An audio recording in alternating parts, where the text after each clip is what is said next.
හරි අපි දැන් කතා කරමු interstitial lung diseases ගැන. ඒතර interstitial lung diseases ගත්තාම මේ මෙන්න මේ ටික අපි දැනගන්න ඕනේ. හරිද? interstitial lung diseases ගැන කතා කරන්න කලින් අපි පොඩ්ඩක් බලමු restrictive lung diseases කියන්නේ මොකක්ද කියලා. එතකොට restrictive lung diseases කියන්නේ මොකක් lung එකේ expansion එකට අවුල් වෙන. ඒ කියන්නේ ඒක restrict කරන disease වලට තමයි කියන්නේ මේ restrictive lung diseases කියලා. එතකොට ගත්තාම ඒකට උදාහරණ කිහිපයක් අපි දැනගන්න ඕනේ. එතකොට ඕකෙන් එකක් විතරයි interstitial lung diseases කියන්නේ. ඒ ගැන තමයි මේ ලෙක්චර් එකේ ලොකුට කතා වෙන්නේ. හැබැයි ඊට අමතරව තියෙනවා මොකද්ද?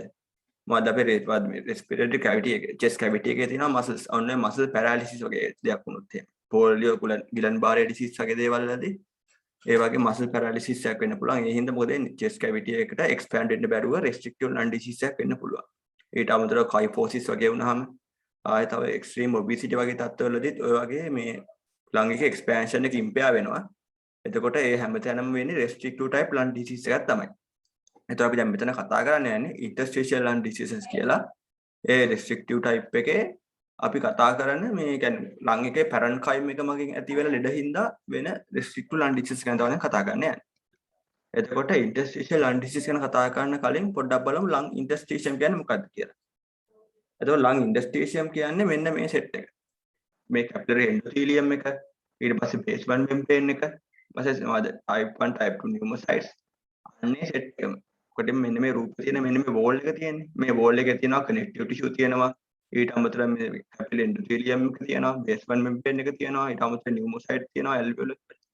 එතකොට අන්න ඔක්කොම ටික එකත්තාම එකට collectively අපි කියනවා ඒකට respiratory membrane එහෙම නැත්නම් alveolar septum කියලා. අන්න ඔයකට තමයි කියන්නේ අපි lung එකේ interstitium එක කියලා.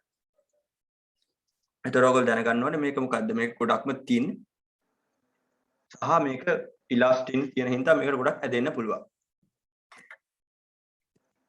එතකොට ඔන්නේ interstitium එකට බලපාන diseases වලට අපි කියනවා interstitial diseases කියලා.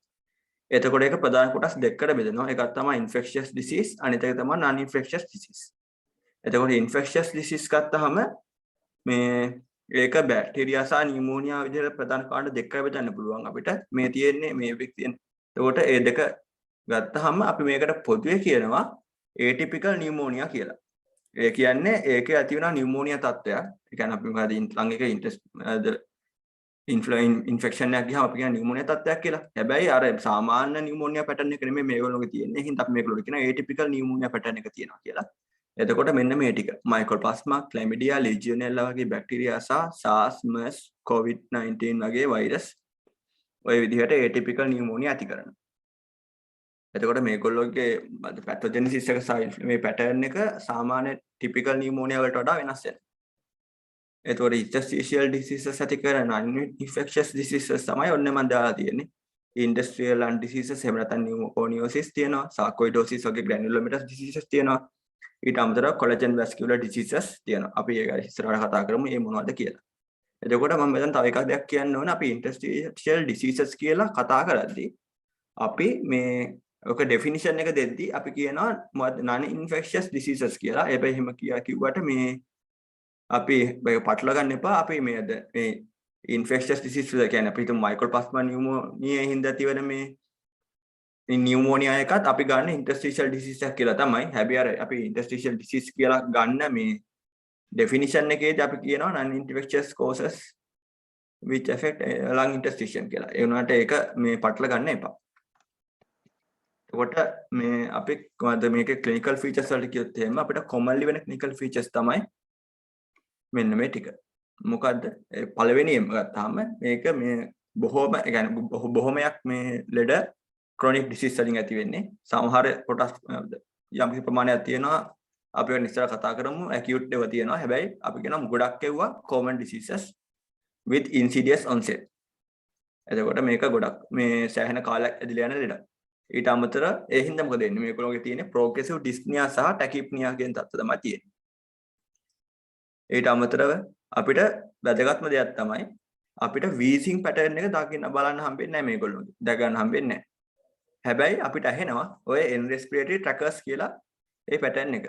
එතකොට මේක වෙන්න හේතුව තමයි මේ අපිට wheezing එකක් වෙන්නේ නැත්තේ. මොකද මේගොල්ලෝගේ air flow එක obstruct වෙන්නේ නැහැ. දැන් අපි කියනවා obstructive lung diseases නැත්නම් asthma එක ගත්තාම ඒගොල්ලොන්ගේ මේ එයා ෆ්ලෝ එක ඔබ්ස්ට්‍රක්ට් වෙලා තියෙන්නේ. හැබැයි මතක තියාගන්න මේ රෙස්ට්‍රික්ටිව් ලන් ඩිසීසස් වල මේ ඉන්ටර්ස්ටිෂියල් ලන් ඩිසීස් කියලා ගන්න එකේ අපේ මේගොල්ලොන්ගේ එයාගේ ඔබ්ස්ට්‍රක්ෂන් එකක් වෙන්නේ නැහැ.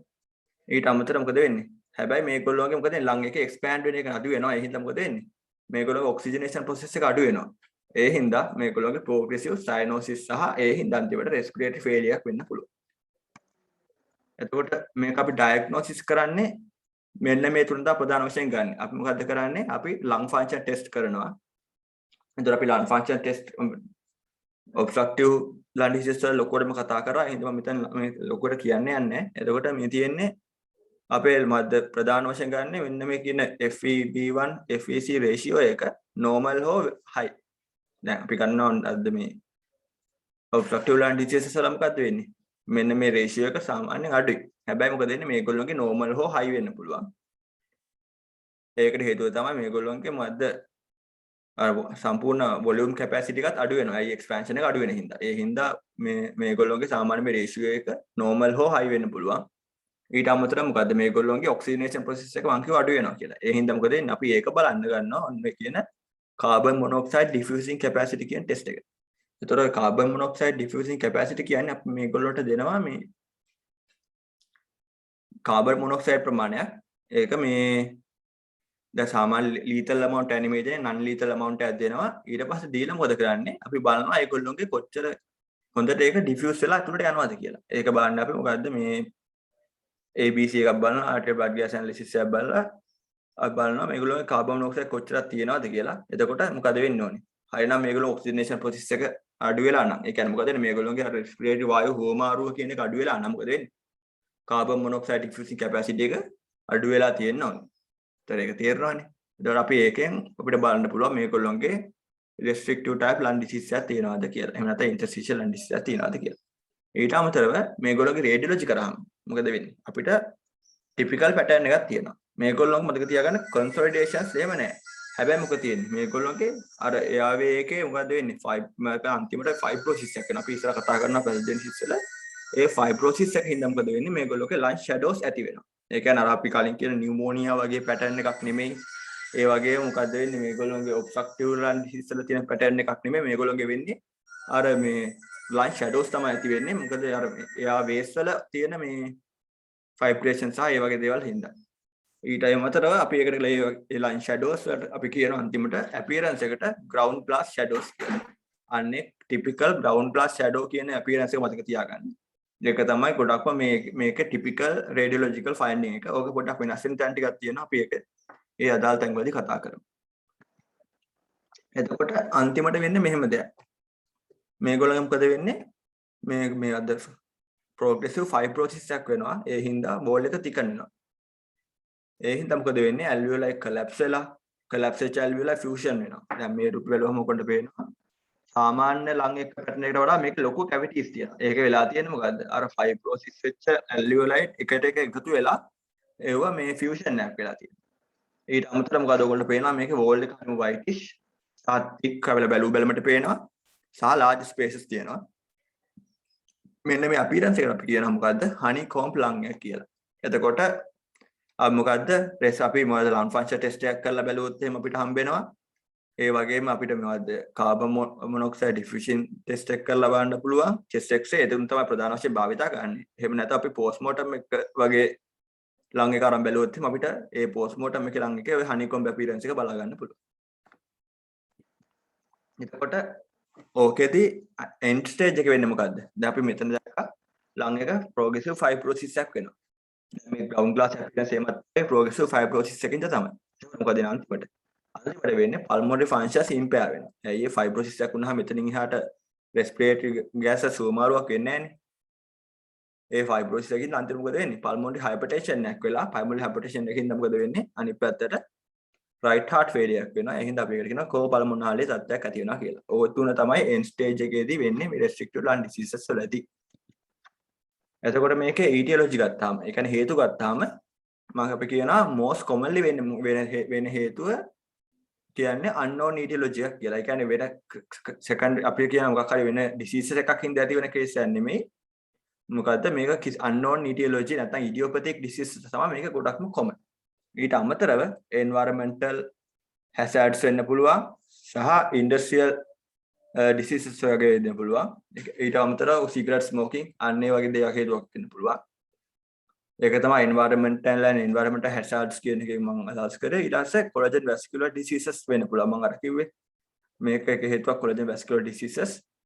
එතකොට මේ මුලින්ම slide එකේ මම ඒක කතා කරලා තියෙන්නේ. non infectious ඒ වගේ collagen vascular diseases වෙන්න පුළුවන්.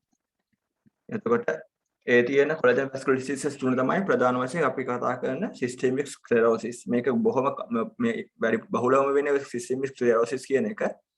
ඊට අමතරව මද rheumatoid arthritis සහ SLE කියන්නේ systemic lupus erythematosus අන්න කියන අවස්ථා තුනම ඔය හේතු වෙන්න පුළුවන් interstitial lung disease එකක් වෙන්න.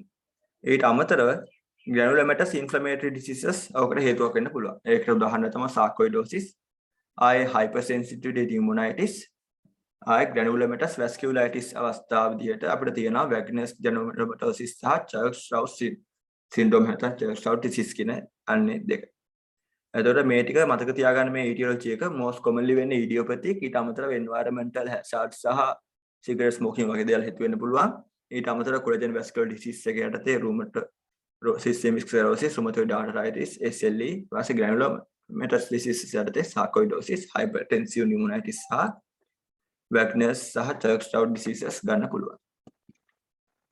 එතකොට investigations දැන් මේ ගත්තාම අපි මේ ඉන්වෙස්ටිගේෂන් කියන එක භාවිත කරන්නේ අපි දැන් දන්නවා කාබන් මොනොක්සයිඩ් ඩිෆියුෂන් ටෙස්ට් එක ලං ෆන්ක්ෂන් ටෙස්ට් එක සහ චෙස්ට් එක්ස්රේ එක කරලා අපිට පුළුවන් මෙයාට වෙන්නේ restrictive type එහෙම නැත්නම් interstitial lung disease එකක් කියලා හොයාගන්න.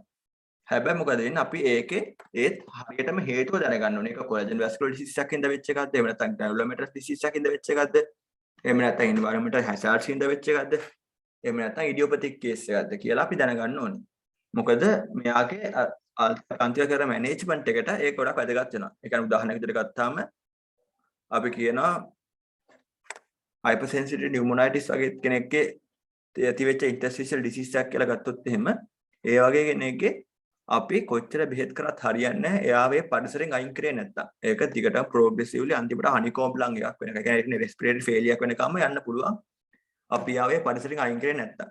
ඒ හින්දා මොකද වෙන්නේ? අපි හරි etiology එක හොයාගෙන අපි ඒ etiology එක අයින් කරන්න ඕනේ. ඒ හින්දා මේ මැනේජ්මන්ට් එකට අපි දැනගන්න ඕනේ මෙයාට හරියටම මේ interstitial type lung disease එක ආයේ මොන හේතුවක් යටද කියලා. එතකොට ඒක දැනගන්න කොහොමද අපි මෙන්න මේ කියන ඉන්වෙස්ටිගේෂන් ටික කරනවා. අපි කොහොමද chest x-ray එකක් කරලා බලනවා අද pattern එක කොහොමද කියලා. ඊට පස්සේ අපි කොහොමද lung function test කරනවා. අපි කොහොමද carbon monoxide diffusion test එක කරනවා. ඒ කියන්නේ ඒ පස්සේ අපි cyanosis බලන්න arterial blood gas analysis කරනවා. ඊට අමතරව දැනගන්න ඕන දේවල් කිහිපයක් තියෙනවා. මේ chest x-ray එක ගත්තාම මේක පටන් ගන්න. දැන් මම අර පෙන්නුවේ end stage වගේ තියෙන ලං එකක්. එහෙම නැතුව මේ chest x-ray එක මුලින්ම පටන් ගන්නෙ bilateral සහ මේ bilateral තමයි පටන් ගන්නෙ මෙන්න මේ කියන මේ lung shadows ඇති වෙන. ඒකත් අපි කියනවා bilateral reticular pattern එක කියලා. එහෙම නැත්නම් මම අර කියපු granulomatous disease එකක් ගත්තොත් එහෙම මම අර කිව්වේ chest x-ray එක වෙනස් වෙන පුළුවන් තැන් තියෙනවා කියලා. මේ තියෙන ඒ වගේ තැනක් මොකද්ද වෙන්නේ අපි අර කියපු granulomatous disease එක කියන්නේ sarcoidosis, hypersensitivity pneumonitis වගේ අවස්ථාවක් ගත්තොත් එහෙම ඒ වගේ කෙනෙක්ගේ මොකද වෙන්නේ? මෙන්න මේගොල්ලෝගේ තියෙන අර line shadows නෙමෙයි අපිට පේන්නේ nodular opacities තමයි තියෙන්නේ. ඊට අමතරව අපි ගත්තොත් එහෙම මොකද්ද මේක disease එකේ progression එක අපි හොයාගන්න. ඒ කියන්නේ කොච්චරක් lung එක affect වෙලාද කියලා හොයාගන්න අපිට පුළුවන් CT සහ high resonance TC භාවිත කරන්න. ඊට අමතරව මේ lung function test කතා කරා, carbon monoxide diffusion test කතා කරා, arterial blood gas අපි කතා කරා. ඊට අමතරව අපිට පුළුවන් ඕකේ cytologic investigations කරන්න කතා කරන්න. මොකද මේ අපි ඉස්සරහ කතා කරනවා එක එක patterns ගැන. ඒ pattern එක අපි හරියටම හොයාගන්න අපි කරන්නේ bronchoscopy එකක් දාලා ඒ කියන්නේ bronchoalveolar lavage එක අපිට cell වල හොයාගන්න පුළුවන්. එහෙම නැත්නම් අපි lung biopsy එකක් අරගෙන අපි හරියටම inflammatory pattern එක කියන්නේ මේ අපි cell එකක් විතරක් ගත්තාම අපිට හරියටම pattern එක හොයාගන්න බෑනේ. හැබැයි අපි මොකද වෙන්නේ histological biopsy එකක් ගත්තොත් එහෙම අපිට හරියම pattern එක හොයාගන්න පුළුවන්. ඒ හින්දා bronchoscopy සහ lung biopsy මේ දෙකත් අපි අනිවාර්යෙන් භාවිත කරන්න ඕනේ. ඕකේ හරියම හේතුව හොයාගන්න. ඊට අමතරව මොකද්ද? අපිට පුළුවන් ඕක අපි කතා කරපු rheumatoid disease එකක් ඉඳ වෙච්ච එකද කියලා බලන්න rheumatoid test එක ගන්න පුළුවන්. එහෙම නැත්නම් SLE ද කියලා බලන්න anti nuclear antibody නැත්නම් anti DNA අපිට භාවිතා කරන්න පුළුවන්. අන්න ඒ වගේ ස්පෙෂල් ඉන්වෙස්ටිගේෂන්ස් වලටත් අපිට යන්න වෙනවා. මේක හරියම හේතුව හොයාගන්න. එතකොට මේක පැතොජෙනිසිස් එක ගත්තාම මොකද්ද වෙන්නේ? ලම් පැරන්කයිමල් ඉන්ජරි එක හින්දා ඇති වෙනවා ඉන්ෆ්ලමේෂන් එක. මේක ඉන්ජරි එක වෙන්න පුළුවන් වෛරස් එකක් හින්දා වෙන්න පුළුවන්. එහෙම නැත්නම් බැක්ටීරියල් ඇටැක් එකක් හින්දා වෙන්න පුළුවන්. එහෙම නැත්නම් සිගරට් ස්මෝක් වගේ ටොක්සික් ගෑස් එකක් හින්දා වෙන්න පුළුවන්. එහෙම නැත්නම් සිලිකෝසිස් වගේ දෙයක් හින්දා වෙන්න පුළුවන්. ඒ වගේ ඕනම හේතුවක් හින්දා මොකද වෙන්නේ? ඉන්ෆ්ලමේෂන් එකක් ඇති වෙනවා. ඒ ඉන්ජරි එකක් ඇති වෙනවා ලම් පැරන්කයිම එකේ. ඒ හින්දා මොකද වෙන්නේ? ඉන්ෆ්ලමේෂන් එකක් ඇති වෙනවා. මේක ඇල්වියුලර් වෝල් එකේ විතරක් නෙමෙයි ලම් පැරන්කයිම එක මම අර කිව්වේ ලම් ඉන්ටර්ස්ටිෂියම් එකේම තමයි ඉන්ෆ්ලමේෂන් එක ඇති වෙන්නේ. ඒ හින්දා මොකද වෙන්නේ? පැරන්කයිම එක ඩිෆියුස්ලි ඩැමේජ් වෙනවා. ඒ කියන්නේ පොඩ තමයි මේක ඩැමේජ් වෙන්නේ. ඒ හින්දා මොකද වෙන්නේ? ලම් ෆයිබ්‍රොසිස් එකක් වෙනවා. අන්තිමට මොකද වෙන්නේ? ඒක හනිකොම්බයක් වඩපත් වෙනවා. එතකොට මේක ප්‍රධාන වශයෙන් දැක ගන්න පුළුවන් වෙන්නේ මුලින්ම බේසල් සහ සබ්ප්ලූරල් ඒරියාස් වල. එතකොට මේකේ හොඳටම පේනවා මේ රූපේ අර මෙන්න මේ ලං එකේ රූපේ හොඳටම පේනවා. ඒකේ බේසල් සහ සබ්ප්ලූරල් ඒරියාස් වල තමයි ලං එක ඇෆෙක්ට් වෙලා තියෙන්නේ. අර එපිකල් ඒරියාස් වලට තාම ප්‍රෝග්‍රස් වෙලා නැහැ. ඒ කියන්නේ පටන් ගන්නෙ මතක තියාගන්න බේසල් සහ සබ්ප්ලූරල් ඒරියාස් වල. මේක මෙන්න මේ පැටර්න් එක හැබැයි කොමන්ලි දැක ගන්න පුළුවන් වෙන්නේ අර කියපු ඉඩියෝපැතික් පල්මොනරි ෆයිබ්‍රොසිස් කියන තත්ත්වවලදී තමයි. මම කියවර most commonly වෙන idiopathic disease කියලා. එතකොට most commonly ඔක basal සහ subpleural areas වල එන්න පුළුවන්. ඊට අමතරව අපි investigation infection එක ගත්තොත් එහෙනම් infection එක පටන් ගන්න තැන. ඒකයි ඒක වෙනස් වෙනවා කියන්නේ. ඒතර මේ අපිට most commonly දැක ගන්න පුළුවන් වෙන්නේ ඔන්නේ basal සහ subpleural areas වල. එතකොට ප්‍රධාන histological patterns කීපයක් අපි කතා කරනවා. okay. ඒ patterns ටික අපි දැනගන්න ඕනේ. එකක් තමයි ඔය කියන්නේ usual interstitial pneumonia pattern එක. ඊට පස්සේ organizing pneumonia pattern එක, discriminative interstitial pneumonia pattern එක, diffuse alveolar damage එක සහ non special interstitial pneumonia pattern එක. එතකොට ගත්තාම okay. මම කිව්වේ මේක most commonly chronic disease එක. chronic progressive insidious onset එක. disease එක තමයි මේක. එතකොට ගත්තාම okay. ඔය diffuse alveolar damage pattern එක ඇර අනිත් ඔක්කොම patterns වගේ ගත්තාම ඒවා chronically ඇති වෙන ඒවා. diffuse alveolar damage එක acute. එතකොට අපි ගත්තාම okay අපි ප්‍රධාන වශයෙන් මෙතන කතා කරනවා UIP pattern එක ගැන, organizing pattern එක ගැන, diffuse alveolar damage එක ගැන සහ පොඩ්ඩක් අපි කතා කරනවා non special interstitial pneumonia pattern එක ගැන. අපි discriminative interstitial pattern එක ගැන ලොකුට කතා කරන්නේ නැහැ. හැබැයි දැනගන්න ඔය discriminative interstitial pneumonia pattern එකට ප්‍රධාන වශයෙන් හේතු වෙන දේ තමයි cigarette smoking. අන්න ඒක දැනගෙන ඉස්සරහට යන එක පොඩ්ඩක් මතක තියාගන්න. එතකොට usual interstitial pneumonia pattern එක ගත්තාම මේක තමයි commonest pattern එක. එතකොට මේක මතක තියාගන්න මේකේ ලොකුවට inflammatory patterns අපිට දැක් ගන්න හම්බෙන්නේ නැහැ. හැබැයි පොඩි inflammation එකක් එක්ක ලොකු fibrosis එකක් වෙනවා. එතකොට ඔයගොල්ලෝ මේ රූපේ බලුවම පේනවා මේ රූපෙ මොකද වෙලා තියෙන්නේ? මේ වෝල් එක සෑහෙන thick වෙලා තියෙන්නේ. කොටින්ම lung spaces අපිට හොයාගන්න බැරි තරම් lung spaces අඩු වෙලා අර alveolar wall අපි කියනවා මොකද්ද? alveolar septate 4-5 ගුණයකින් thick වෙලා තමයි තියෙන්නේ. ඒ හින්දා මොකද වෙන්නේ? මේ හින්දා respiratory gas වලට diffusion එක වෙන්න අමාරු වෙනවා. ඒ හින්දා අන්තිමට මොකද වෙන්නේ? high මේගොල්ලෝගේ cyanosis තත්ත්වයක් සහ respiratory failure වෙන්න පුළුවන් අන්තිමට. ඒකට histologically ගත්තාම මම අර කිව්වේ අපිට histological pattern එක අනිවාර්යෙන් කොහොම වෙනවා. ඒ හින්දා අපි මොකද කරන්නේ? ඒ හින්දා තමයි lung biopsy එක සෑහෙන වැදගත් වෙනවා කිව්වේ. දැන් අපිට restrictive ඉනත interstitial lung disease එකක් වෙච්ච මිනිස්සෙක්ගේ ඔය biopsy එක කරාම මෙන්න මේ වගේ feature එකක් තමයි biopsy එකේ අපිට පේන්නේ. thick fibrous wall එකක් තියෙනවා histological section එක. එතකොට මේකට causes මතක තියාගන්න ඕනේ. most commonly වෙන හේතුව තමයි idiopathic pulmonary fibrosis කියන එක. මම කිව්වේ most commonly වෙන්න පුළුවන් දේ idiopathic pulmonary fibrosis එක. හැබැයි මෙන්න මේ කියන causes ඔය connective tissue disorders ඒ කියන්නේ systemic sclerosis, rheumatoid arthritis, SLE එහෙම නැත්නම් සමහර drugs හින්දා වෙන්න පුළුවන්. irradiation, industrial exposure කියන්නේ asbestosis, silica සහ coal. එතකොට ඔන්න ඔය හේතුත් වෙන්න පුළුවන්. හැබැයි ප්‍රධානම වෙන්නේ ඔය idiopathic pulmonary fibrosis කියන තත්ත්වය. ඒතර අපි මේ industrial lung diseases ගැන කතා කරද්දිත් අපි කතා කරනවා මේගොල්ලොන්ගේ අන්තිමටම වෙන්නේ usual interstitial pneumonia pattern එකෙන් තමයි මේගොල්ලොන්ගේ fibrosis එක වෙන්නේ. මතක තියාගන්න එහෙනම් most commonly in idiopathy ඊට අමතරව connective tissue disorders drugs radiation සහ industrial exposure එක ඔකට හේතු වෙන්න පුළුවන්. එතකොට මම කිව්වේ most common type එක මොකද්ද? idiopathic pulmonary fibrosis එක. ඒ හින්දා පොඩ්ඩක් idiopathic pulmonary fibrosis එක ගැන පොඩ්ඩක් අපි කතා කරලා ඉමු. එතකොට idiopathic pulmonary fibrosis එක ගත්තාම මේක අපි කියන්නේ idiopathic කියලා අපිට වෙන කිසිම හේතුවක් හොයාගන්න බැරි වුණා. ඒ කියන්නේ අපි ගත්තාම අපි මොකද වෙන්නේ? අපි biopsy එක කරනවා. හැබැයි අපි biopsy එක අපිට පේනවා UIP pattern එක. ඒ කියන්නේ මොකද්ද? පොඩි inflammation එකක් එක්ක marked fibrosis එකක් වෙච්ච thick wall එකක් අපිට දකින්න පුළුවන්. එහෙනම් මොකද්ද? ඒක අපි කියනවා UIP pattern එක කියලා. එතකොට හැබැයි UIP pattern එක තියෙනවා. හැබැයි අපිට කිසිම connective tissue disorder එකක් හොයාගන්න දෙයක් නැහැ. drug history එකක් නැහැ. ඒ වගේම මොකක් හරි connect industrial exposure එකක් නැහැ. ඒ වගේ අපිට අර හරියම හේතුවක් හොයාගන්න බෑ. අන්න ඒ වගේ වෙලාවට අපි මොකද කරන්නේ? අපි කියනවා මේක එන idiopathic pulmonary fibrosis එක තමයි මෙයාට වෙලා තියෙන්නේ කියලා. එතකොට හැබැයි මොකද වෙන්නේ? මේක radiologically ගත්තාම අර inflammatory pattern එක UIP pattern එක පෙන්නනවා. එහෙනම් මේකල clinical features ටික මතක තියාගන්න ඕනේ. මේ idiopathic pulmonary fibrosis එක සාමාන්‍යයෙන් තියෙන අවුරුදු 50ට වඩා වැඩි අයගේ සහ slight male predominance එකක් තියෙනවා. පිරිමි කට්ටියක තමයි වැඩිපුරම මේක affect වෙන්නේ. එතකොට මේගොල්ලෝගේ clinical features මොනවද? Insidious onset of dyspnea වෙන්න පුළුවන්.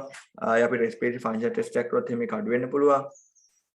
මතක තියාගන්න විශේෂයි. මේ පස්වෙනි කරුණ අපි bronchoalveolar lavage එකක් කරලා අපි cytologic investigation එකක් කරොත් එimhe සාමාන්‍ය UIP pattern එකට වඩා මේගොල්ලෝගේ high neutrophil count එකක් තියෙනවා.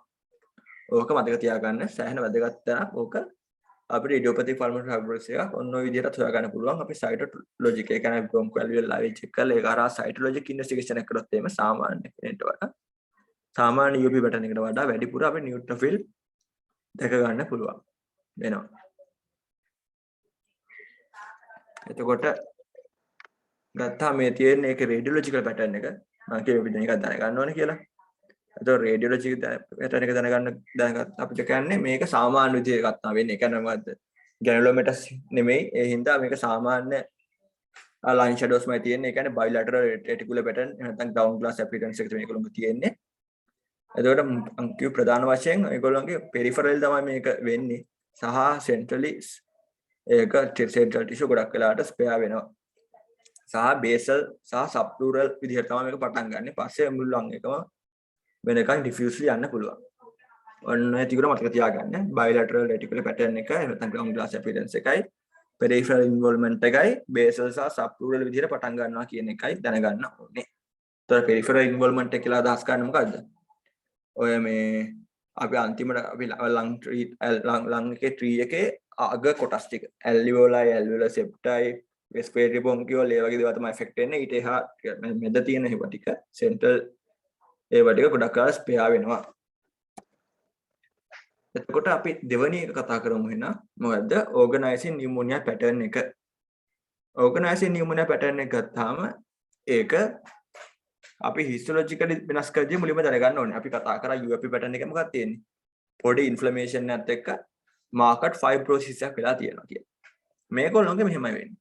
මේගොල්ලෝ ඊට වඩා පොඩ්ඩක් වෙනස්. මේගොල්ලෝගේ fibroblasts containing fibrous tissue masses විදිහට තියෙනවා. අරගොල්ලන් මොකදුනේ? UIP pattern එකේ මෙහෙ masses විදිහට එකතු වෙලා නැහැ. ඒගොල්ලෝ මොකද වෙලා තියෙන්නේ? නිකන් හරියට නිකන් අපි බිත්තියක සිමෙන්ති ගාලා ඒක මහත් කරා වගේ අරගොල්ලන්ගේ fibrosis වෙලා ඒ හින්දා අර wall එක thick වෙලා තියෙනවා. මේගොල්ලන්ගේ හැම නෙමෙයි තියෙන්නේ. මේගොල්ලන්ගේ distal air spaces වල fibrous tissue සහ fibroblast එකතු වෙලා ලොකු masses එහෙම නැත්නම් plugs හැදලා තියෙනවා. අපි ඒවට කියනවා masses bodies කියලා. මම මේ රූපේ ඉතලෙන් දාලා තියෙන ඒ වගේ masses body එකක් ඔයගොල්ලන්ට පේනවා ඇති ඒකේ. නෑ plug එකක් වගේ අර මේ තියෙනවා. අර කලින් විදිහේ wall එකක් අපිට පේන්නේ නැහැ මෙතන. එතකොට මේක වෙන්න හේතුවක් තියෙනවා. ඒ හේතුව හින්දා මේක මතක තියාගන්න ලේසි. ඔය ගොඩක් අර organizing pneumonia pattern එක වෙන්නේ idiopathic වෙන්නත් පුළුවන්. හැබැයි ගොඩක් වෙලාවට වෙන්නේ ඔන්න ඔය කියන මේ secondary causes හින්දා. අපි secondary causes ඉස්සර කතා කරනවා. ඒක ප්‍රධාන එකක් තමයි lung infections. එතකොට මොකද වෙන්නේ? lung infection එකක් ගිහලා ඒ හින්දා fibrosis එකක් වෙනවා. ඒ වෙන fibrosis එකකින් හින්දා මොකද වෙන්නේ? පස්සේ අර අපි කියන්නේ pneumonia එක ආවම මොකද වෙන්නේ? pneumonia එක අන්තිමට ඔය එන එක resolution වෙලා යන්න ඕනේ. හැබැයි එහෙම නැත්තම් මොකද වෙන්නේ? අර exudate එක අයින් නැත්තම් ඕක fibrosis වෙන්න පුළුවන් ඔන්න exudate එක. අන්න ඒ විදිහට exudate එක fibrosis වුණාම මොකද වෙන්නේ අන්තිමට ඇති වෙනවා ඕගනයිසින් නිමුන පැටර්න් එක. ඒක තමයි අපි අයක පැතොරිස් එක කතා කරන්නේ. එතකොට මේකත් ප්‍රධාන වශයෙන් වෙන්නේ distal spaces වල මේ සහ bronchial lumens වල ඒ කියන්නේ අපි අර කලින් කතා කරපු idiopathic වගේම මේක central sparing සහ most commonly affect වෙන්නේ peripheral areas වල. එතකොට මේ තියෙන commonly අර pneumonia තත්ත්වයක් ආවට පස්සේ එහෙම නැත්නම් මොකක් හරි fibrous exudate එකක් හැදෙන වෙලාවක තමයි මේ ගොඩක් commonly අපිට දැනගන්න පුළුවන් වෙන්නේ. සහ මේක අර significantly මේක අපිට හොයාගන්න පුළුවන් විශේෂම හේතුව තමයි මේගොල්ලෝගේ අර මේසන්ස් බොඩිස් තියෙනවා. මේක තමයි මේගොල්ලෝ characteristic feature එක වගේ මතක තියාගන්න ඕනේ. ඔයගොල්ලෝ. එතකොට මේක අපි ඒකද course එක අනුව අපි කියනවා මේක ප්‍රධාන කොටස් දෙකකට බෙදනවා. එකක් තමයි secondary causes. ඒ කියන්නේ මොකද්ද pneumonia එකකින් පස්සේ ඇති වෙන එක.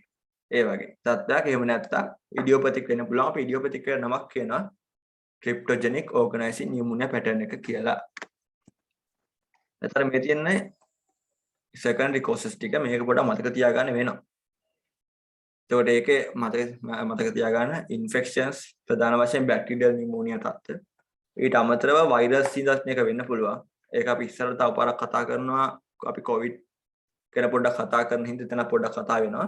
එතකොට bacterial pneumonia සහ virus වලින් ඇති වෙන interstitial pneumonia හින්දා වෙන්න පුළුවන්. සහ acute respiratory distress syndrome එකකින් වෙන්න පුළුවන්. මතකනේ මොකක්ද acute respiratory distress syndrome එක කියන්නේ කියලා surfactant එකත් එක මතක තියාගන්න මේ අපි කියන්නේ surfactant deficiency හින්දා වෙන්න පුළුවන් තත්ත්වයක්.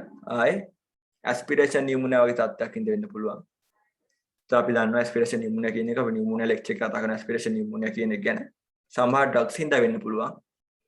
ආයේ toxic gas වල හින්දා exposure එකක් හින්දා වෙන්න පුළුවන්. එහෙම නැත්නම් doom exposure life room කියන්නේ doom වලට ආයේ collagen vascular disease හින්දා වෙන්න පුළුවන්. මම අර කතා කරපු collagen vascular disease ටික මෙතන දාලා වෙනවා. ඊට අමතරව vasculitis කරන වෙලාව අපි කතා කරා Church-Strauss සහ vaginous pneumomatosis එක. ඒකේ ඔය vaginous pattern එක තමයි මෙතනට ලොකුවටම ඕන වෙන්නේ. ඊට අමතරව hypersensitivity pneumonitis ගැන අපි කතා කරනවා ඉස්සරහට. අන්නේ hypersensitivity pneumonitis එකත් අන්තිමට organizing pneumonia pattern එක අපිට පෙන්වන්න පුළුවන්. එතකොට eosinophilic lung disease තියෙනවා, inflammatory bowel disease එකක් හින්දා ඔක secondary ඇති වෙන්න පුළුවන්. ආයේ chronic bronchitis හින්දා වෙන්න පුළුවන්. සහ tumors සහ abscesses හින්දා වෙන්න පුළුවන්. එතකොට මතක තියාගන්න වැදගත් මේ තමයි ඕක.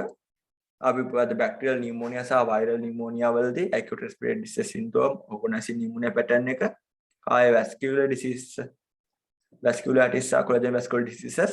එතකොට වැදගත්ම දේ hypersensitive pneumonitis. ඕක හොඳ MCQ එකක් අහන්න පුළුවන්. hypersensitive pneumonitis අත අන්තිමට අපිට පුළුවන් මේ organizing pneumonia pattern එක පෙන්වන්න. මතක තියාගන්න. එතකොට ඊළඟ pattern එක අපි දැන් කතා කරා මොකද මුලින්ම URP pattern එක ඊට පස්සේ organizing pneumonia pattern එක. අපි දැන් කතා කරමු diffuse alveolar damage එක ගැන. ඒතර diffuse alveolar damage එක ගත්තාම ඒක වෙන්නේ මේ මතක තියාගන්න මම කිව්වා ඒක acute සහ severe respiratory disease එකක්. එතකොට මේකෙදි වෙන්නේ මොකද්ද? අපි histological sample එක ගත්තාම අපිට පේනවා ඒක hyaline membrane එකක් හැදිලා තියෙනවා alveolar wall එකේ. එතකොට මතක තියාගන්න මේ hyaline membrane එක මොකද්ද අපි දැන් කතා කරමු. hyaline membrane එක කියන්නේ මෙහෙම එකක්. හිතන්න මෙහෙම ඒක 5 අර අපි කතා කරපු URP pattern එකේ වෙන wall එක තරම් 5 මාත ලොකු වෙලා fibrosis වල වෙන wall එක නෙමෙයි. හැබැයි මොකද වෙන්නේ මේක වෙන්නේ අර තියෙන alveoli wall එකේ inflammation එකක් වෙනවා. වෙලා මොකද වෙන්නේ pneumocytes තියෙනවානේ. ඒක type 1 pneumocyte එහෙම ඔතේ necrosis එකක් වෙනවා. necrosis එක වෙලා ඒ necrosis area එකට මොකද වෙන්නේ? අර එළිය තියෙන endothelium එළිය තියෙන capillaries වලින් එනවා මොකද lymphocyte infiltrate වෙනවා ඊට පස්සේ fibrous tissue infiltrate වෙනවා අන්න ඒ විදිහට බොහොම තුනි හැබැයි දිගටම යන fibrous wall එකක් ඇති වෙනවා. එතකොට මේ ඕකින්ද respiratory membrane එක thick වෙනවා. හැබැයි අර මොකද URP pattern එක වගේ marked thickening එකක් නෙමෙයි වෙන්නේ. හැබැයි මොකද වෙන්නේ අර alveolar gas හුවමාරුව වෙන එක හැම නතර වෙනවා. ඇයි ඒකක් තමයි pneumocyte necrosis වෙලා තියෙන්නේ ආයේ අපි ගත්තාම ඔයගොල්ලෝගේ මේ අර fibrous tissue එකම ඇවිල්ලා respiratory wall එක thick කරලා තියෙනවා. හැබැයි මතක තියාගන්න usually ඔය alveolar spaces වලට එම ඒ thickening එක යන්නේ නැහැ. හැබැයි එතන අර hemorrhage හැම වෙලාවෙ වෙන්න පුළුවන්. ඊට අමතරව හැබැයි අර thickening එක යන්නේ නැහැ. දැන් අපි organizing pneumonia pattern එකේම ගත්තාම organizing pneumonia pattern එකේ exudate එක fibrosis වෙන හින්දා ඒකෙත් අර alveolar space එකමත් මේ fibrosis වෙන්න පුළුවන්. හැබැයි මෙතන මේ alveolar spaces වල එහෙම fibrosis වගේ තත්යකට යන්නේ නැහැ. එතකොට මේ රූපේ බලන්න මේ රූපේ තියෙන්නේ highlight membrane එකක්. ඒක ඔයගොල්ලෝ පේනවා organizing pneumonia pattern එකටත් එක වෙනස්. URP pattern එකත් වෙනස්. වෙනම pattern එකක් තමයි මේගොල්ලෝගේ තියෙන්නේ. මේගොල්ලෝගේ සාමාන්‍ය alveolar spaces වල තියෙන ඒ ස්පේස් එකේ ලොකු අඩුවක් වෙන්නේ නැහැ. හැබැයි අර අපිට පේනවා සාමාන්‍යයට වඩා අර eosinophilic මේ membrane එකක් තියෙන සහ ඒක පොඩ්ඩක් thick වෙලා තියෙනවා. ඒතකොට අන්න ඒක විදිහට තියෙන ඒ membrane එක අපි කියනවා hyaline membrane කියලා. ඒතකොට මේක ප්‍රධාන වශයෙන් වෙන හේතු අපි කතා කරමු. මේ තියෙන කියන හේතු ටික. diffuse cellular damage එක වෙන්න පුළුවන්. infections හින්දා වෙන්න පුළුවන්. non infectious හින්දා වෙන්න පුළුවන්. සහ ඔය කියන neonatal respiratory distress syndrome එකකින්ද වෙන්න පුළුවන්. තර මතක තියාගන්න acute respiratory distress syndrome එක organizing pneumonia pattern එකේ neonatal එක වෙන්න පුළුවන් diffuse cellular damage එකෙන්. එතකොට අපි ඔකේ infectious cause කතා කරාම අපි කතා කරා මොකද්ද? most commonly virus වගේ දේවල් වෙන්න පුළුවන්. ඔය SARS MERS COVID වගේ දේවල් වලින් ඔක වෙන්න පුළුවන්. ඊපස්සේ non infectious ගත්තාම ඒකට හේතුව තමයි මොකද්ද මේ irritant gas ඇවිල්ලා මොකක් හරි සමහර ඩ්‍රග් එකක් හින්දා නැත්නම් මොකක් හරි toxic substance එකක් inhale කරලා එහෙම නැත්නම් අපි පස්සේ කතා කරන ඕගොල්ලෝගේ කෝකේ collagen vascular disease හින්දා වෙන්න පුළුවන් ඔය හේතුව. ඊට අමතරව sepsis shock වගේ දේවල් හින්දා වෙන්න පුළුවන්. අනේ වගේ ගොඩක් හේතු තියෙනවා. ඒවා non infectious හේතු. infectious හේතු most commonly virus. ඒතර මේකේ වලක pathogenesis එක මෙහෙමයි. මොකක්ද වෙන්නේ මේගොල්ලන්ගේ bilateral and diffuse damage එකක් වෙනවා type 1 pneumocyte සහ endothelium එකේ. ඒ හින්දා මොකද වෙන්නේ මේගොල්ලන්ගේ respiratory membrane එක damage වෙනවා. ඒ damage වෙන හින්දා මොකද වෙන්නේ fibrin rich exudate එකක් මේගොල්ලන්ගේ එළියට එනවා. එතකොට ඔන්න ඔය exudate එකකින්ද මොකද වෙන්නේ ball එක thick වෙනවා සහ hydrophobic materials එකතු වෙනවා. අර alveolar septa වල වෙලා ඒක thick වෙනවා. thick වෙලා hyaline membrane එක හැදෙනවා. ඒ hyaline membrane එක හැදෙන හින්දා මොකද වෙන්නේ?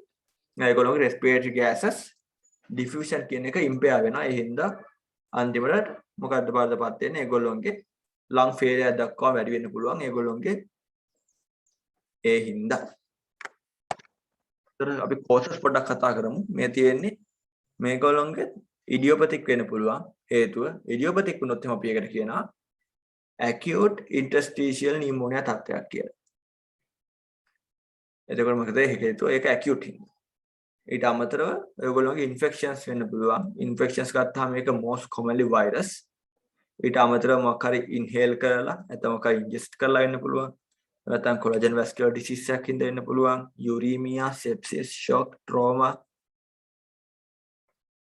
ඒ වගේ හේතු වෙන්න පුළුවන් ඔකට.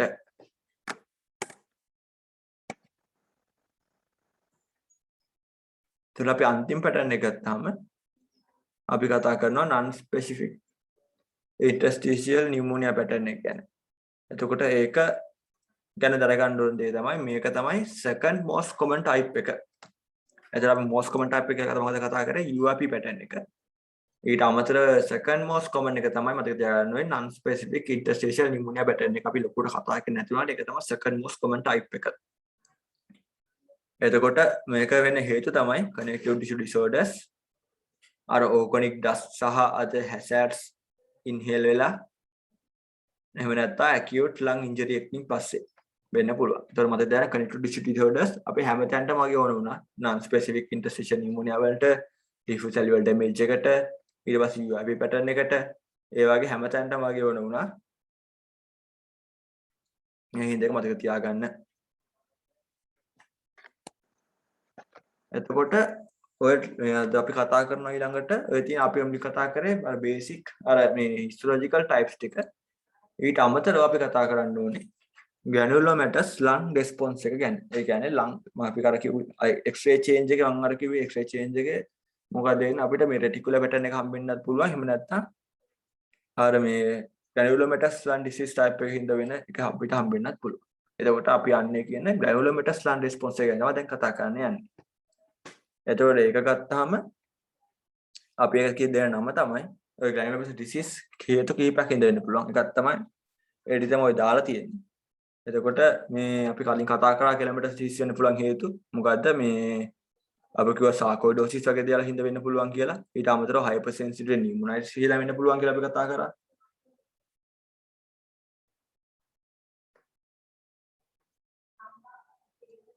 එතකොට අන්න එකෙන් අපි දැන් කතා කරන්න යන්නේ මොකද්ද? හයිපර් සෙන්සිටිව් නියුමොනයිටිස් ගැන අපි දැන් කතා කරන්න යන්නේ. එතකොට හයිපර් සෙන්සිටිව් නියුමොනයිටිස් ගැන කතා කරද්දී අපි දැනගන්න ඕන දේ තමයි මේක ක්‍රොනික් ග්‍රැනුලෝමීටර් ඩිසීස් එකක්. මොකකින්ද දෙන්නේ? ෆොරින් සබ්ස්ටන්ස් එකක් ඉන්හෙල් කරලා.